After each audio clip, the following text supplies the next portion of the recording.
Hello and welcome to Colred Plays Raid Shadow Legends. I am Colred. Thank you for joining me.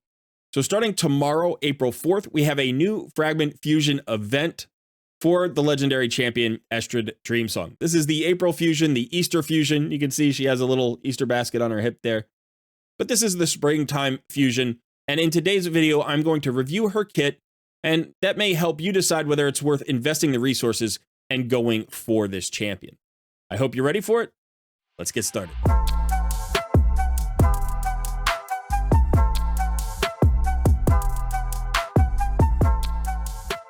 Just a quick reminder, Raid Madness is in its final four and we need your votes. So click on the link in the description of this video to head over to the bracket and place your votes for the two semifinal matchups. Also, if you are interested, I did a collaboration yesterday with Hell Hades reviewing this round's matchups. So go ahead and check out that video as well. And don't forget to hit the like button, subscribe to the channel if you haven't already, and consider joining our Discord community. Thanks so much. Now let's get back to the video. Okay, so here she is, Eostrid Dreamsong. You can see she is a legendary support champion, Force Affinity in the Sylvan Watchers faction. Now, Sylvan Watchers have a ton of supports, so this is not really filling like a new niche for her in the faction, but she has a pretty cool kit. Let's go ahead and check it out right now. So her A1 is called Slumber Wisp. This attacks one enemy, has a 75% chance when booked of placing a sleep debuff for one turn. That's kind of interesting on an A1. Obviously, when you see sleep, the first thing you think about is Sand Devil's Necropolis, and she may be usable there. Because it's not 100%, it's a little bit questionable. You might have to work her into a comp with a second sleep champion, because she does have the second part of her A1, which is if the target is under a decreased speed or weaken, then basically it goes up to 100% chance when booked. Of course, it's hard to place a debuff on the boss in the Sand Devil's Necropolis if he's not already sleeping, right? So it's going to be kind of interesting to see how players come up with solutions for her in Sand Devil's Necropolis. I think everybody's always looking for more help there. So right away, if you don't have a Sand Devil's Necropolis solution, she may potentially fit into a composition that can work really well there. Who knows? We'll have to see how that plays out over time. Okay, now moving on to her A2. This is Burst of Spring, which looks like it books down to a 3-turn cooldown. Attacks all enemies and has a 100% chance when booked of placing a decreased speed debuff and a weaken debuff for 2 turns. Also decreases the turn meter of all enemies by 15%. Okay, so right away, this feels like a very powerful skill. AoE decreased speed is an incredibly important skill. You really want that somewhere on your roster, preferably in more than one affinity. Maybe you have somebody like a Vizix, everybody gets a free Vizix, so you do have that skill there. But this is a great Hydra skill. It's a great wave clearing skill or wave like manipulation skill. And then the AoE weaken on top of it is really nice. So I could see this in Hydra. I could see this in Doom Tower. I could even see this in dungeons, like high-level dungeons, maybe hard mode dungeons. That turn meter decrease is just going to help you control that wave even more. So this seems like a really powerful skill, right? Slowing down the waves, increasing the amount of damage you do to them, and then also dropping turn meters so you make sure that your team goes next. That's awesome.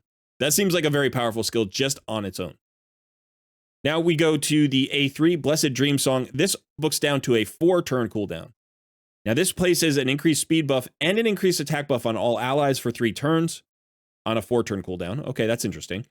Also fills the turn meter of all allies by 15%, then grants an extra turn. Okay, so this is also a really cool skill. Like by itself, if we just look at the A3, increase speed and increase attack and increase turn meter. So this is similar to, it's kind of a mix of like a High Katoon turn meter fill, right? High Katoon's turn meter fill is 15% plus an increased speed. Same thing with Apothecary. So it's like that skill, but it's got the increased attack buff on top of it. And it's for 3 turns on a 4-turn cooldown. But remember, she gets an extra turn. So it's basically on a 3-turn cooldown. So for everybody but herself, this feels like 100% uptime, right? Everybody's going to have the increased speed and the increased attack up for 3 turns, and she's going to basically get back around to it in 3 turns.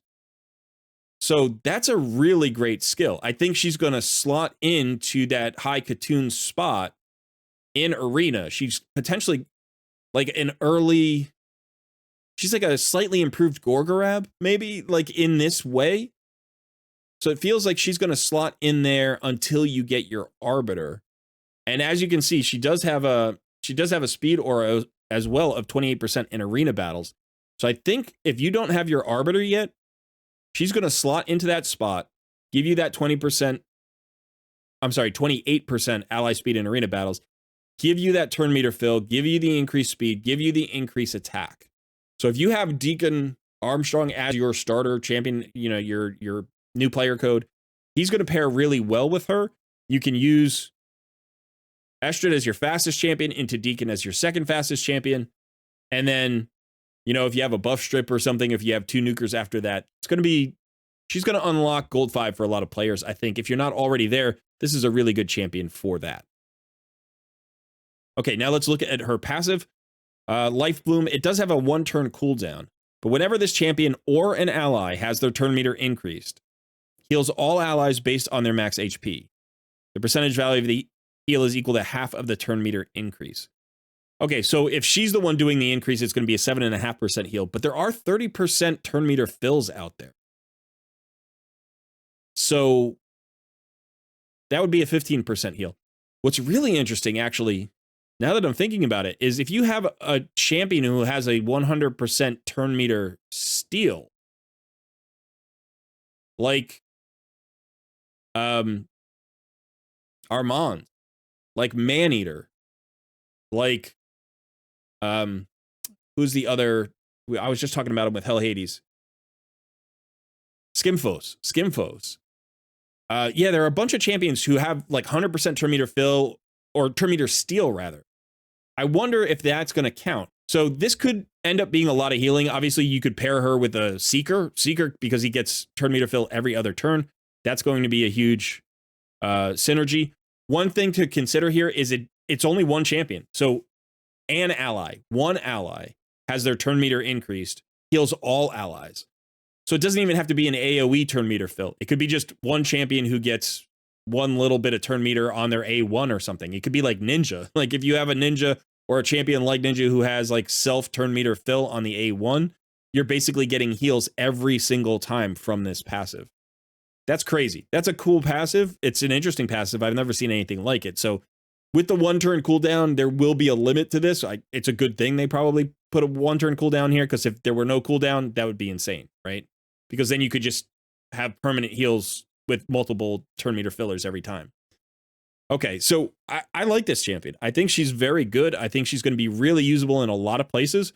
I mean, when you think about it, the A1 looks usable, obviously, in Sand Devil's Necropolis, but also in Arena. The A2 and A3 are perfect for Arena. The passive is going to be great in a lot of PvE content, a lot of boss fights, even wave content. Yeah, I think she's going to be everywhere. I think this champion is going to be pretty much everywhere. And when you think about what she's bringing,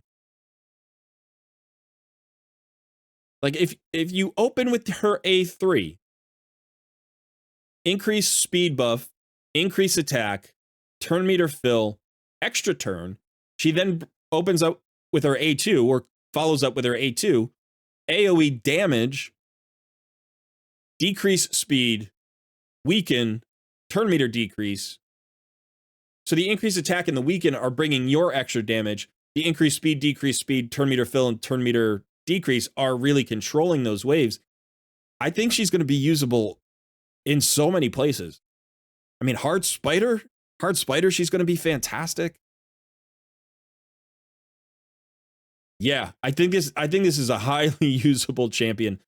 I know that I announced, my wife and I are having a baby in the next few weeks. I announced that I was going to skip this fusion, but I don't think I am. I think on my main account, I'm going to try to get this fusion down. Now, it may just not happen, right? If the baby comes and I'm going to miss 3 or 4 days or 5 days of logging in, and it may not happen, but I think she is worth going for. As a progression champion, if you're relatively early and this would be your first fusion, She will be an everywhere carry. She will make all dungeons easier. She will make Hydra easier. I even think she's usable in Clan Boss because of the weaken and the increased attack and that turn meter fill and the increased speed. Speed tuning her should be not too hard because you could speed tune her just like a High Katoon, right? The only difference is you don't have that speed aura. But the increased speed, actually, it's on a 4-turn cooldown. I think High Katoon's is on a 3, and you got the extra turn mechanic. So it might be a little bit trickier to speed tune. But there should be a minor tweak that could happen there and make the speed tune happen. Maybe a buff extension would work, something like that.